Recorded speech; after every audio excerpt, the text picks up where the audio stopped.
Assalamualaikum warahmatullahi wabarakatuh. Kami dari kelompok 1 yang beranggotakan Devita Eka Aulia, Najwa Ainur Rahmah, dan Yaya Yuita Fajar. Kami akan membahas materi statistika, tepatnya tentang penyajian data dan ukuran pemusatan data. Untuk selanjutnya, langsung saja kita masuk ke materi. Kalian tahu nggak sih apa itu statistika? Ya, statistika merupakan ilmu pengetahuan yang mempelajari cara mengumpulkan data, menyajikan, mengolah data, dan mengambil kesimpulan yang logis sehingga diperoleh suatu keputusan yang akurat. Penyajian data.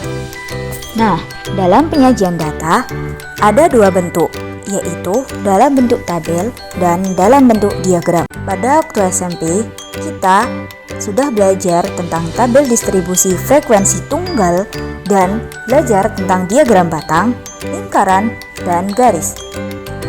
Kalian tahu nggak sih, tabel distribusi frekuensi itu tidak hanya tunggal saja, tetapi ada juga yang berkelompok. Tidak hanya tunggal saja, tetapi ada juga yang berkelompok.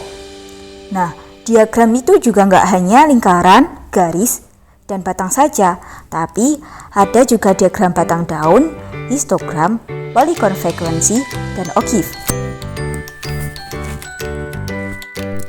Soal tentang tabel distribusi frekuensi tunggal, karena kalian pasti sudah tahu kan ya, tinggal mengingatnya saja. Diketahui data nilai ulangan matematika 40 siswa kelas 12 MIA 2 sebagai berikut. Seperti yang terlihat pada diketahui data nilai ulangan matematika 40 siswa kelas 12 MIA 2. Nah, langkah pertama yang harus dilakukan untuk membuat tabel distribusi frekuensi tunggal adalah mengurutkan data. Nah, seperti pada gambar, diurutkan dari angka yang terkecil ke angka yang terbesar ya. Nah, berdasarkan data yang sudah diurutkan, dapat disajikan dalam bentuk tabel frekuensi seperti yang ada pada gambar. Nilai 4, frekuensinya 2, nilai 5, frekuensinya 7, dan seterusnya hingga nilai 10. Selanjutnya, kita ke tabel distribusi frekuensi berkelompok. Nah, terdapat langkah-langkah dalam menyajikan data ke dalam tabel distribusi frekuensi berkelompok. Yang pertama, menentukan nilai terkecil atau X minimal dan nilai terbesar atau X maksimal dari data. Nah, sehingga dapat ditentukan jangkauannya. Dengan rumus jangkauan atau J sama dengan X maksimal dikurangi X minimal kelas. Dengan rumus K sama dengan 1 plus 3,3 log N. Dengan K itu banyaknya kelas dan N adalah banyaknya data. Yang ketiga, mengetahui panjang kelas interval yang disimbolkan dengan P. Dengan P sama dengan J per K jangkauan per banyaknya kelas. Dan yang keempat, menentukan batas bawah kelas pertama dengan mengambil data yang terkecil. Langsung saja kita ke contoh soalnya ya. Diberikan data nilai ujian matematika dari 40 siswa kelas 12 MIA 2 yang tampak seperti pada gambar. Nah, untuk membuat tabel distribusi frekuensi berkelompok, yang pertama kita tadi menentukan jangkauannya. Minimal dikurangi X minimal. Pada data tersebut, X maksimalnya itu 99 dan X minimalnya 40. Sehingga 99 dikurangi 40 sama dengan 59. Kemudian kita mencari banyaknya kelas dengan rumus K sama dengan 1 plus 3,3 log N sama dengan 1 plus 3,3 log 40. N di sini 40 ya, karena datanya ada 40. Diperoleh banyaknya kelas yaitu 6,286 bulatkan menjadi 6 kelas. Kemudian kita mencari panjang kelas interval yang disimbolkan dengan P. P sama dengan J per K. Jangkauannya tadi diketahui 59 dan K-nya 6. Sehingga 59 dibagi 6 sama dengan 9,7 yang dibulatkan menjadi 10. Kemudian batas bawah kelas pertamanya dapat dilihat nilai yang terkecil dari data tersebut. Nah, sehingga sudah diketahui kan panjang kelasnya 10, banyaknya kelas 6, dan batas bawah kelas pertamanya 40. Kemudian kita membuat tabel seperti yang ada pada gambar. Di kelas yang pertama dengan rentang nilai 40 sampai 49 ya, dan frekuensinya 4. Kemudian di kelas kedua nilai mulai 50 sampai 59 dengan frekuensi 11 dan seterusnya. Selanjutnya kita masuk pada contoh soal diagram. Diketahui data nilai ulangan harian bahasa Inggris siswa kelas 12 SMA pada nilai 40 sampai 49 terdapat 6 anak. Pada 50 sampai 59 terdapat 9 anak. Pada 60 sampai 69 terdapat 12. 70 sampai 79 terdapat 7 anak. Pada 80 sampai 89 terdapat 4 anak. Dan pada 90 sampai 99 terdapat 2 anak. Sajikan data di atas dalam bentuk diagram daun, histogram, dan poligon frekuensi, serta OGIF. Pertama, kita akan menyajikan dalam diagram batang daun. Telah diketahui data nilai ulangan harian bahasa Inggris seperti diketahui nilainya. Misalkan, nilai dari data sebagai berikut. Ada 41, 42, 45, 46, sampai 96. Maka, cara menyajikannya yaitu kita buat tabel batang dan daun. Batang merupakan puluhan, sedangkan daun merupakan satuan. Kita kembali kepada soal. Dalam soal terdapat puluhan apa saja? 4 sampai 9 ya. Kita masukkan dalam kolom diagram batang. Lalu, apa saja satuannya? Ternyata puluhan. 4 terdapat satuan 1, 2, 5, 6, 8, dan 9. Lalu pada puluhan 5 terdapat satuan 1, 2, 3, 4, 5, 6, 7, 8, dan 9. Lalu pada puluhan 6 terdapat satuan 0, 0, 0, 2, 3, 4, 5, 6, dan 9, dan seterusnya.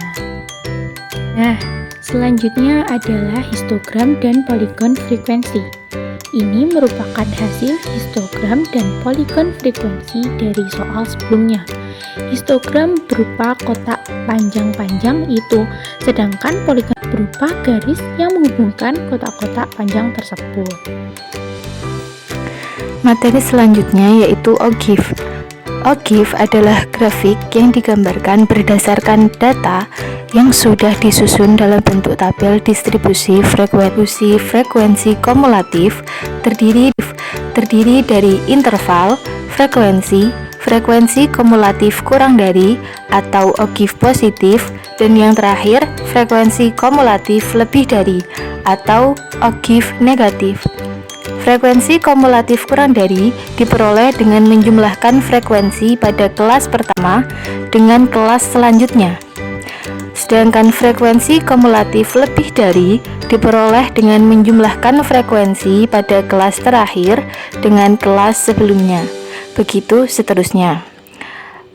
Pada gambar dalam slide tersebut, grafik warna biru adalah atau ogive positif. Sedangkan yang warnanya oranye adalah grafik frekuensi kumulatif lebih dari atau ogive negatif.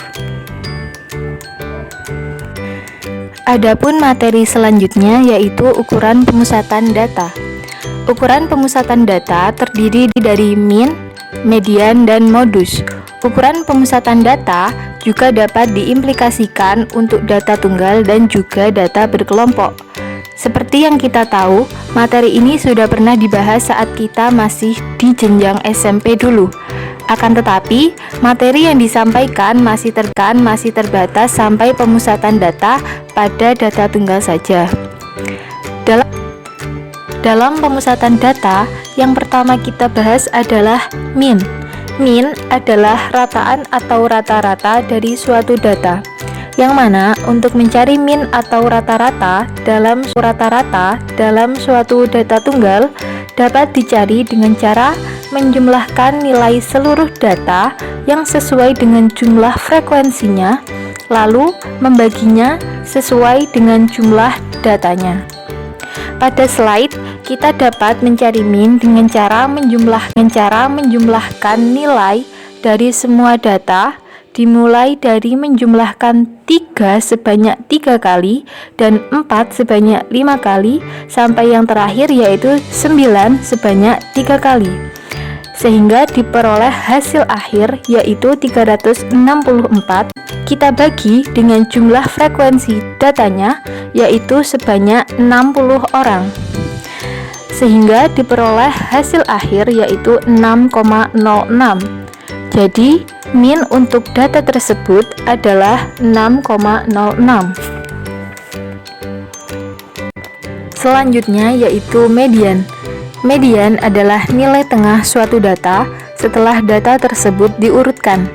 Adapun median dalam data tunggal dapat dicari dengan menggunakan dua rumus seperti yang tercantum pada slide. Rumus yang pertama digunakan jika banyak data yang dicari itu jumlahnya ganjil. Sedangkan rumus yang kedua dapat digunakan jika banyak data yang dicari itu jumlahnya genap.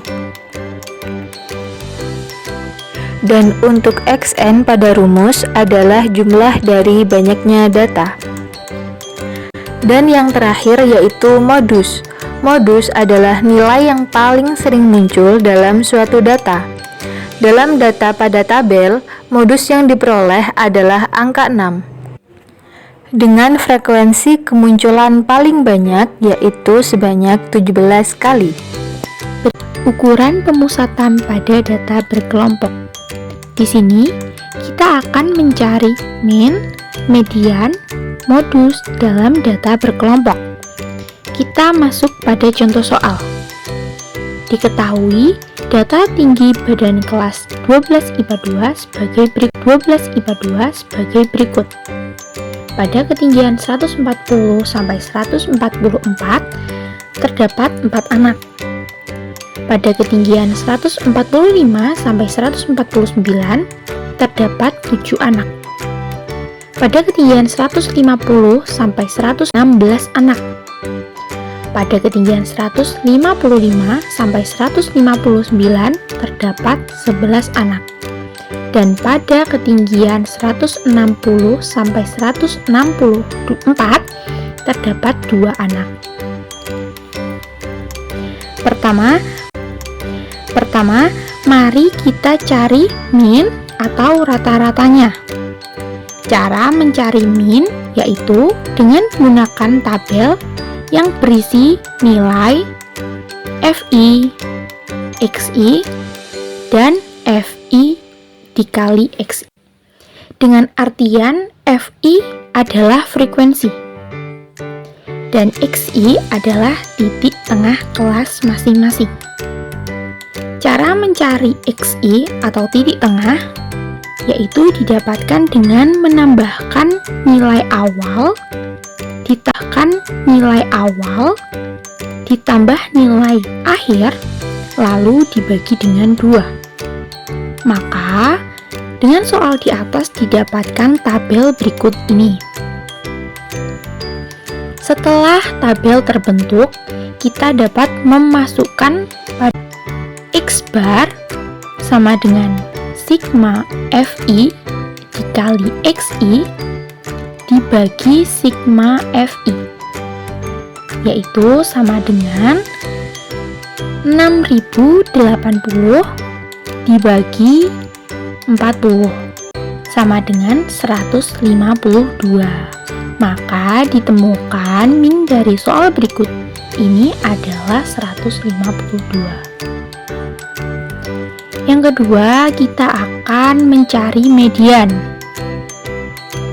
yaitu diketahui jumlah frekuensinya atau N itu adalah 40. Maka letak mediannya adalah setengah dari 40, yaitu 20. Median 20 terletak pada kelas interval ketiga. Yaitu berapa? 150 sampai 154. Mari kita masukkan ke dalam rumus berikut ini. Median sama dengan tepi bawah kelas median ditambah dikali banyak data per 2 dikurangi frekuensi kumulatif sebelum kelas median lalu dibagi dengan frekuensi kelas median. Maka akan 49,5 ditambah 5 dikali 40 per 2 dikurangi 11 lalu dibagi dengan 16 dan menghasilkan 152,3. Jadi median data tersebut adalah 152,3. Lalu akan mencari modus. Cara mencari modus sama, yaitu dengan mengetahui jumlah frekuensi, yaitu 40. Modus atau frekuensi terbanyak terdapat yaitu 150 sampai 154. Berikutnya, masukkan ke dalam rumus berikut. Modus sama dengan tepi bawah kelas. Modus ditambah panjang interval kelas